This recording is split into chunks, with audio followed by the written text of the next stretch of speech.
Hi, everybody. Today we are here with Tom Badley, the crypto artist and banknote designer that most of us have come to know through seeing his work at tombadley.net and all over Blockchain Art Exchange, OpenSea, all throughout the Twitterverse.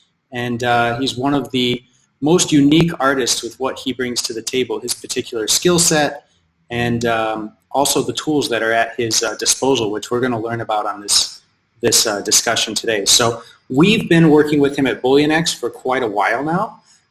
Slowly and over a nice, long, organic development period, we were able to create an amazing collection. Tom Badley's first collection with us just launched this past week. It's called the Liberty Collection, the first of which has already been released. That was a 10 DGX coin that is called Liberty 10, and it's a beautiful piece that we're going to talk about today, and then also how that influences the rest of the collection, which is coming soon. So with that said, Tom, great to talk to you, and welcome to the chat. Thank you. Thank you for that introduction.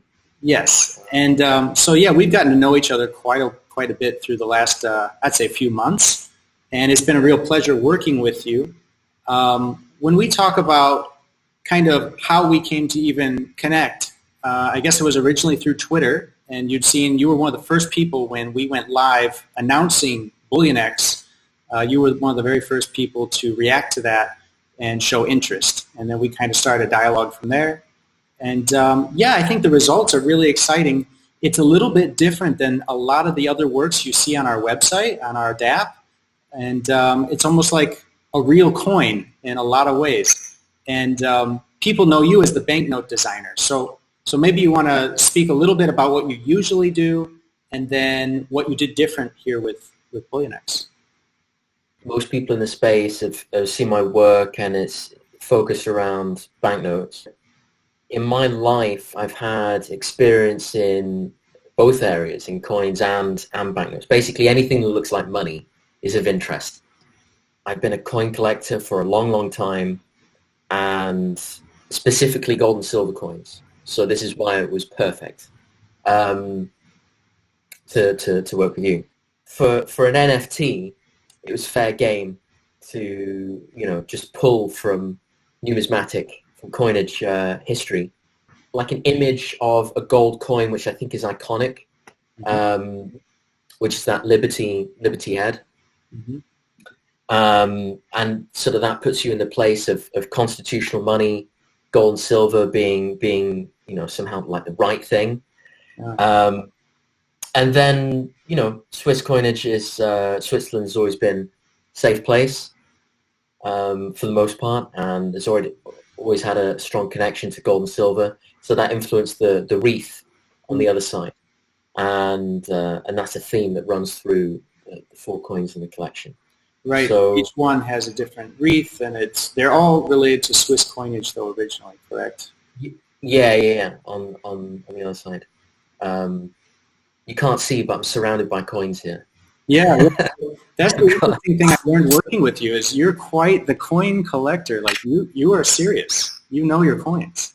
Yeah, I know my coins. This is Mexican. This is one of my favorite coins. Mexican gold piece. Wow.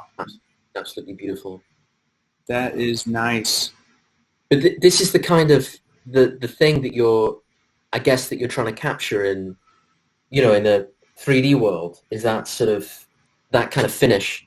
This is the Liberty head on the back of the double eagle, that kind of sheen. Oh yeah, there she is. I mean, that is half of the Digix coin right there, except the outer decorative ornaments are replaced with the Digix symbol, correct? But right. A nice nod to Digix in there. Yeah. That 1 ounce you've got right there? This is, to my knowledge, 28 grams of gold. So just almost, I think, yeah, or a troy ounce, something like that. Yeah. Surrounded by money. You've got banknotes behind me. You've got gold in front of me. The power of gold. Most people, when they haven't really held gold before, the first thing they talk about is the weight. Because it's so heavy when you have it in your hand. That's true. And that's yeah, I asked you just now, and it's, I guess, it is the first thing people, when you feel real gold, you're like, whoa, there's some weight to that. Yeah. And that, one thing we'll never probably be able to quite replicate with Bullionix is the weight. Although I would love a feature where when you pull your Bullionix on your phone, it actually adds weight to your phone. Phone gets heavier. We're a few years on the road from that, but that's the weight in NFT. The NFT world is all about the file size.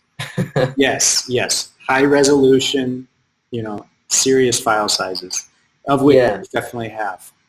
And you got that in the coin. It's sort of, my understanding is that the rendering is more detailed compared to other coins, and so that makes it more realistic. Yeah. I mean, as we worked together, we found out very quickly, like, we went through so many drafts back and forth because most of that was about the detail work.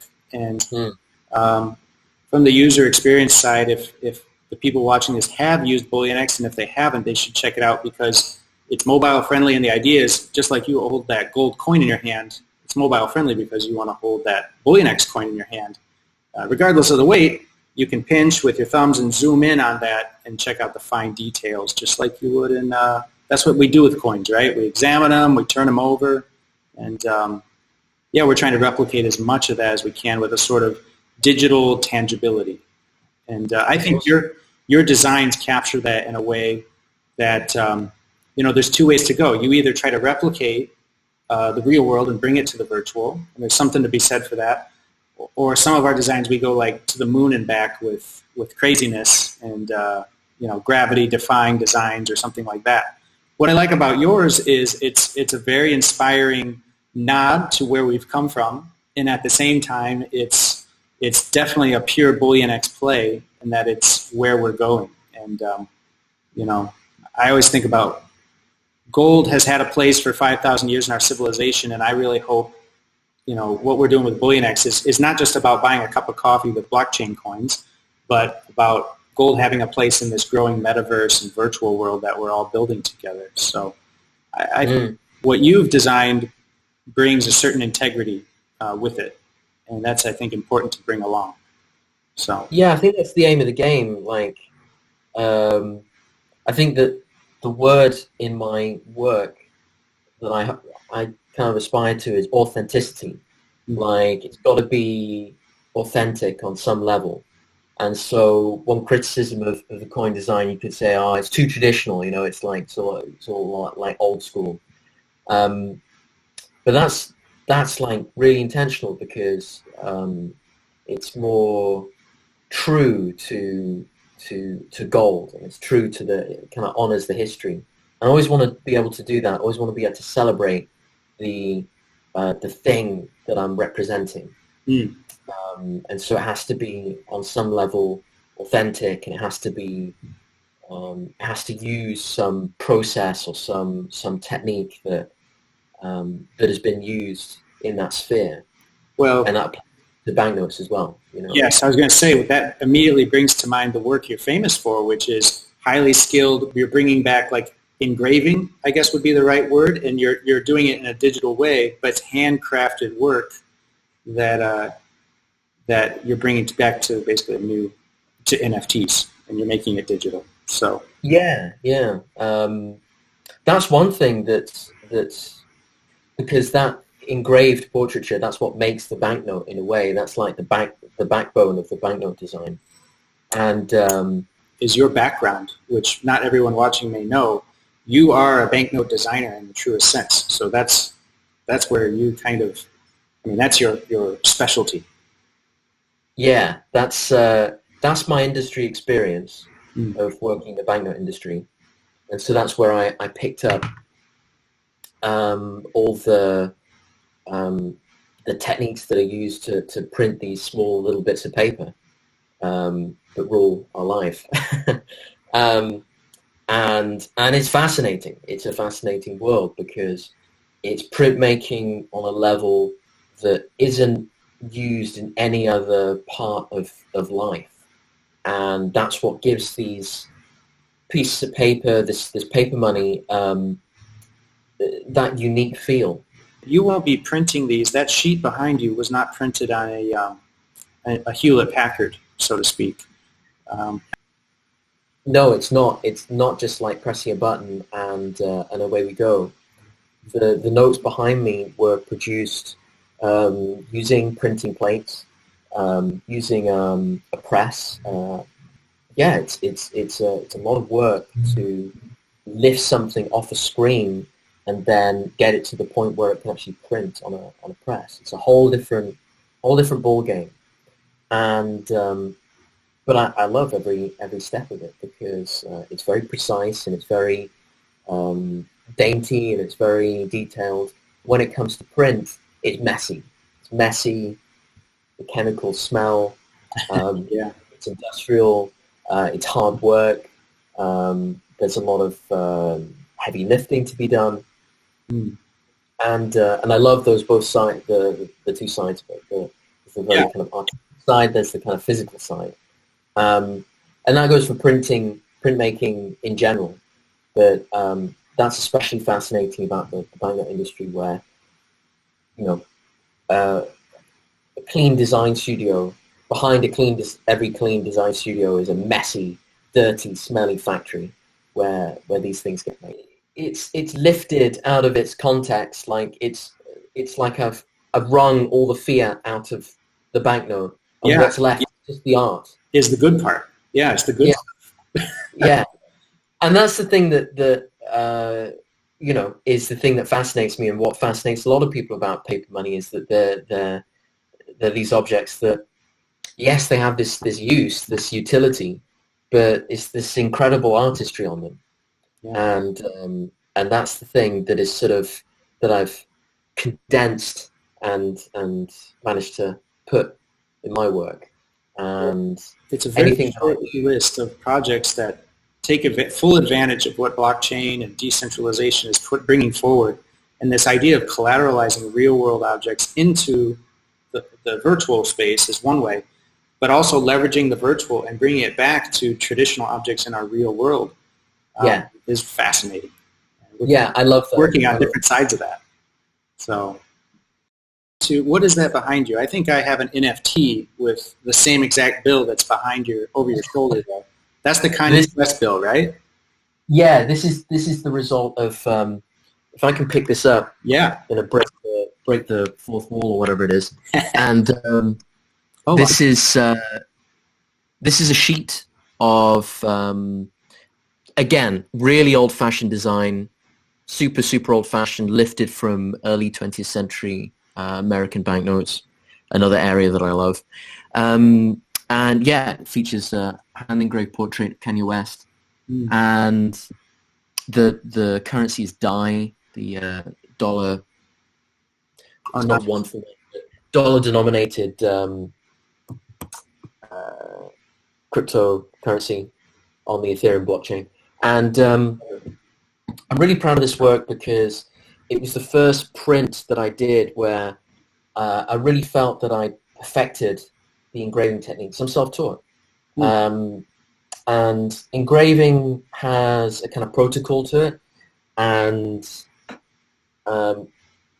if it's wrong, it looks kind of amateur and it looks kind of just a bit naive. And this print I'm really happy with because it was the first portrait that looked, again, really authentic, that word. Right. Well, I don't know. I've seen some of your other banknotes, and they also look very authentic to me, but I'm an untrained eye.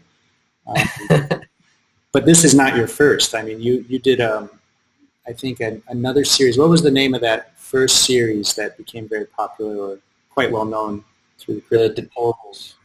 Yes. Yeah, it featured Bullionix and a few others. This design, anyone who knows, it has a strong resemblance to the Venezuelan currency, which is a little bit naughty. I took their design, but it was intentional. It was part of the artwork. And I think I know where you're going with that, the Venezuelan play. Sure. Inflation. Yeah, there must have been a reason. So.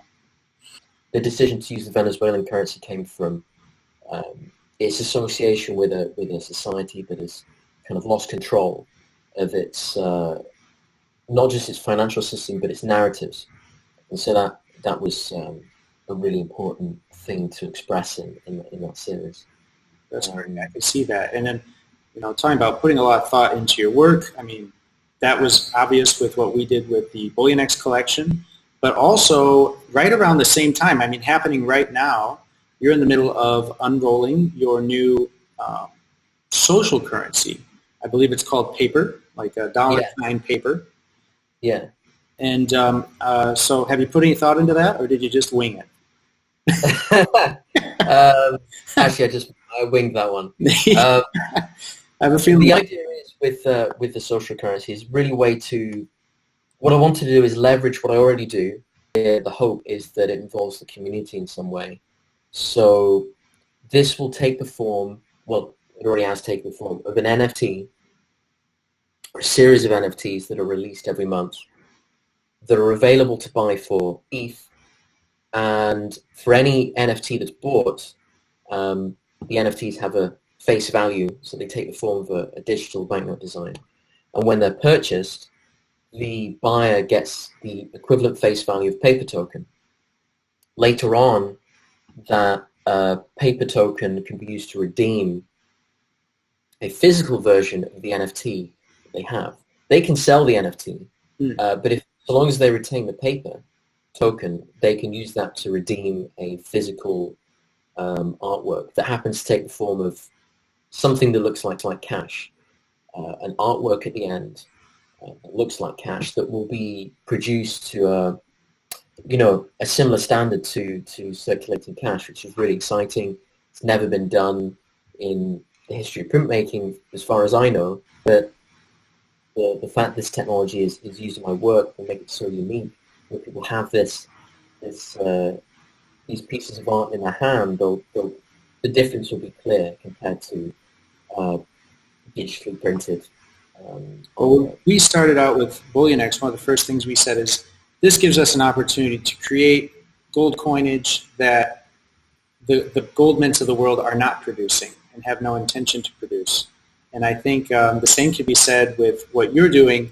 You're taking something that the central banks of the world are not going to be creating a Kanye West or many others that you've done. There's so many, Anonymous, Julian, the list goes on. These important figures in pop culture, in culture in general, and both modern and historic, you capture all these different sides in different series. And, it's an exciting medium. I think you chose an incredible medium to express your art on that, for whatever reason, it seems like hasn't happened before. So it's quite unique. Quite unique, yeah. It's about time really somebody did it. Sorry? It's about time somebody did this. So, I think the first time I was scrolling, I saw your work. I was like, oh my gosh, this is fun. This is engaging, and a bit challenging in some way. Challenges the combination of virtual and tangible. So I hope people can check it out. Should they go to tombadley.net, or where else can they find the? They can go. They can check me out on Medium. I put up a couple of posts on Medium about it, or they can go to tombadley.net /paper. Okay, very good. tombadley.net /paper. And check my Twitter feed, which is Currency Design. Twitter at Currency Design. Great. Well, between that and then I just remembered on our collections page on Bullionix, there's a Tom Badley collection page, and we have a couple hyperlinks in there, and we'll get them worked out where it goes directly to your most important sources. Right now, I think it goes to tombadley.net and your Twitter. So I think those are two good places to start as well.